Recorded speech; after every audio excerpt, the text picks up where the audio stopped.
If you're on the internet, then I don't have to tell you. Calling men daddy in a sexual context has taken the world by storm. Whether it's memes describing celebrity crushes, like the #1 hunk in my spank bank, Daddy Oscar Isaac, or gauging whether certain men have quote unquote daddy energy, this once taboo pet name has become commonplace both in and out of the bedroom. Some people love it, some people hate it. I feel some types of ways about it, and that's why in this video, I'm doing a deep dive into all things daddy. So if you want to know what's behind this hot, kinky roleplay scenario, how to do it in a fun and not so creepy way, and what it takes to have certified daddy vibes, then stick around because I'm gonna break it all down for you. I'm Caitlin V, sex and relationship coach, and here is my hot take. Not all men are daddy, and not all men should be called daddy, and that is final. A friend of mine was recently dating a guy who requested to be called daddy in bed. And at first she was into it, but looking back on it, we're both super feeling cringy because as she got to know him, she discovered that when it came to daddy status, he actually did not have what it takes. Why, you ask? Well, stick around till the end of this video to find out, because I will also be listing exactly what women look for when it comes to daddies and how to be one. So, first things first, why do women like calling their partners daddy? #1, it's rooted in power play and BDSM. You might have the idea that women who like to call their partners daddy have unresolved issues with their fathers. And you know what? Maybe some of us do. But overall, this is a big misconception. Daddy play is actually a kink, and it's rooted in submission and dominance. And if a woman wants to call you daddy in the bedroom, I promise you that it is not because she gets off thinking about her dad doing the deed. Rather, it's because of all of the things that a strong, masculine, paternal figure may represent. You see, daddy embodies strength, safety, and an element of stern unmovableness. It's someone who knows what needs to be done and isn't afraid to do it. There's an element of taking ownership and commanding respect, and that is what women get off on. In the BDSM community, you will often see the acronym DDLG, which stands for Dom, Daddy, Little Girl, because these two typically go together. Wherever there's a daddy, there's also a little girl playing his counter. And that's because a lot of women like the feeling of having all of their adult female responsibilities taken off of their hands. Sexually, many women just want to let go and be taken care of by someone who they can take seriously and they can trust. And it just so happens that for many of us, an experience that we have is rooted in the dynamic of having a father take care of you. But that doesn't mean that this is like an incest fantasy, right? It's just by stepping into the role of daddy as this archetypal framework and not necessarily a biological parent, you're stepping into the role of someone who can take care of little girl. #2, out of 3, because there is a polarity. If you've been watching or reading my content for a while, thank you. And you will know polarity is pretty important in romantic and sexual relationships. And if you're newer to my channel, simply put, polarity is the magnetizing force of opposites attract. In hetero relationships, this often comes down to the man being strong and solid in his authentic masculinity, and the woman being soft and fluid in her authentic femininity. The polarity is made really clear. By calling a man daddy, a clear structure is put in place for the sexual dynamic. The daddy is leading with strength and confidence and conviction, and the woman, the little girl, follows. For the woman, this can be a safe and enjoyable form of submission. I mean, obviously, women are not looking mostly to be paternalized or owned or claimed by their partners, but for some, it can be really freeing and hot to let go of control inside of the context of sexual play. So think about it like this. For a lot of women, the bedroom is the one place where they can actually feel comfortable relinquishing control and being told what to do and how to do it. Rather than thinking about it as them giving up their power, think about it as them gaining a release from daily responsibilities. By calling a man daddy and having him play that role between the sheets, a woman can actually fully give into a sense of innocence and softness, naivete, knowing that she's in a safe environment. All of that can be a huge turn on. And #3, it's a form of role play.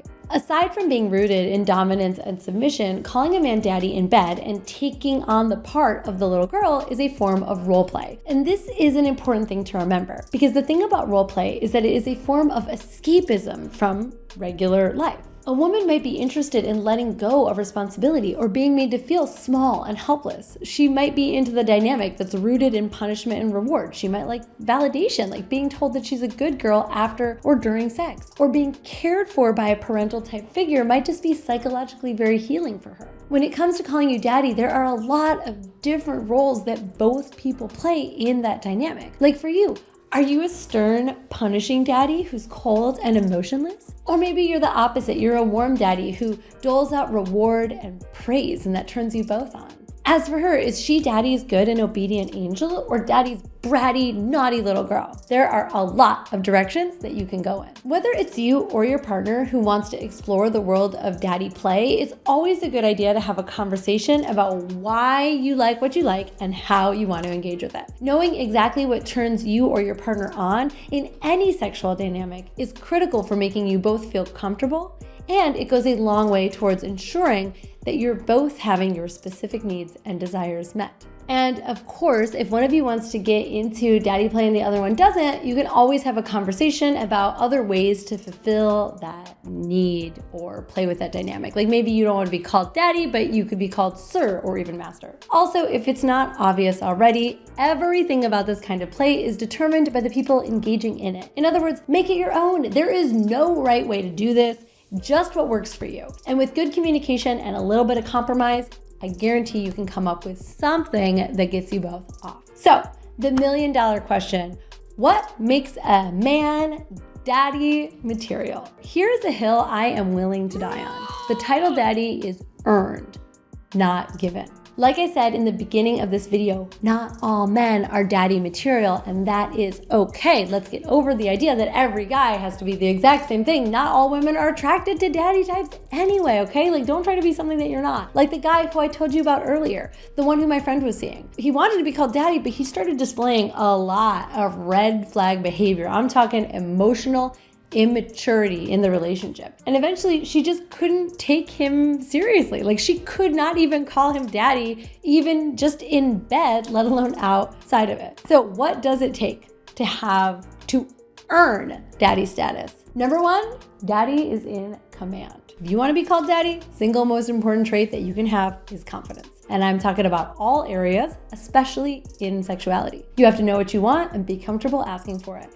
Even demanding, with consent, of course. And if you want to reach daddy status, you have got to be a strong sexual leader. If you're someone who likes to follow or be dominated in bed, primarily, well, maybe daddy isn't for you. Number two, daddy doles out punishments and rewards. The daddy dynamic is based on this. Depending on what you and your partner are into, this could take the form of punishments like spanking or rewards like verbal acknowledgement. It could be more subtle cues like hair pulling or holding your partner in place while you fuck her or giving her commands in the bedroom. If you are not able to make your partner feel good in the sheets based on what you are giving to her, then you are missing out on a big dynamic of the daddy little girl play, and chances are she's gonna be left wanting. Number three, daddy has got his shit together. As much as being called daddy is role play, your partner has to also be able to take you seriously in that role. Now listen, I know women who have been with really sweet, mild-mannered, docile men who display big time daddy energy in the bedroom. You do not have to be stern and macho or toxically masculine outside of the bedroom to be daddy in between the sheets. But having said that, if you are generally emotionally immature, or you struggle to take care of yourself, or you can't have really high level, emotionally intelligent conversations with your partner, chances are that you're not daddy. And if you want to reach daddy status, you got to get that shit together. It is as simple as that. Now, this is different for everyone depending on what stage of life that you're in, but reaching a place where you're comfortable with yourself, you are able to communicate, you've got your basics under control, you're adulting. Let's just call it what it is. Daddy is always an adult. He's a spiritual, emotional, physical adult. And if you are playing as a boy in any of the realms in your life, you can't be daddy. Number four, daddy can be stern in bed. A big part of the daddy-dom dynamic is the man who is stern and in control and disciplines both himself and the woman that he's with. This often means taking on the role of being unemotional between the sheets. Now I get it, sometimes when a woman takes off her clothes, it's almost impossible not to melt into a big blubbering mess and just tell her how hot and incredible she is. But to be clear, that can be a turn on, it's just not how a daddy gets turned on. If you want a woman to call you daddy, then you gotta control your emotions and opt for a more controlled, stern demeanor. You can save the blubbering for later. Number 5, daddy is a protector. In order to play out the dynamic with you, the woman has got to feel safe and protected. If she doesn't feel safe in the dynamic, then she's not going to be able to fully let go of control and have those big orgasmic or pleasurable releases that you both want for her. It is critical that daddy make a safe space for her to surrender. If you want to be called daddy, then you have got to make sure the woman that you are with knows that you've got her back and you will keep her protected. And I mean that in and out of the bedroom. Like, are you going to stand up for her in her time of need? Do you do the small gestures to let her know that you're listening to what she likes and looking out for her? These things build you up to daddy status. When it comes to daddy status, great power comes with great responsibility. Being her protector also applies to aftercare, which I did a whole video on. Go watch that next. As hot as the cold, demanding, unfeeling daddy can be, it is also your job to reconnect with her emotionally afterward. That's where aftercare comes in. This is where you rebalance the power dynamic and bring back your softness and your ability to connect. And this can look like talking about what went really well, doing something romantic, maybe giving her a little massage, taking a bath together, anything that reminds her that you're actually equal adults in your relationship. And there you have it. All things daddy and not just daddy Oscar Isaac. Before I sign off, I just want to make one thing clear. Not all men are interested in being called daddy, and not all men suit the title daddy, and that is totally okay. When it comes to sex, there is no right or wrong. Having daddy energy doesn't make you better in bed. It only makes you more suitable to specific women who are interested in this specific dynamic. So if you listen to all that and you don't identify with any of the points, it is not a mark on you. It doesn't mean you cannot provide mind-blowing pleasure to the right partner. And if you watch that and you're thinking, oh crap, I really haven't earned the title daddy, well, now you know how. But don't forget, when it comes to sex, we're all different. And it's all about exploring and sampling and trying all the things, figuring out what is right for you. That's why this channel exists. Make sure that you are subscribed. I'm Caitlin B, your sex and relationship coach, and I will see you here next time. Mwah! Bye!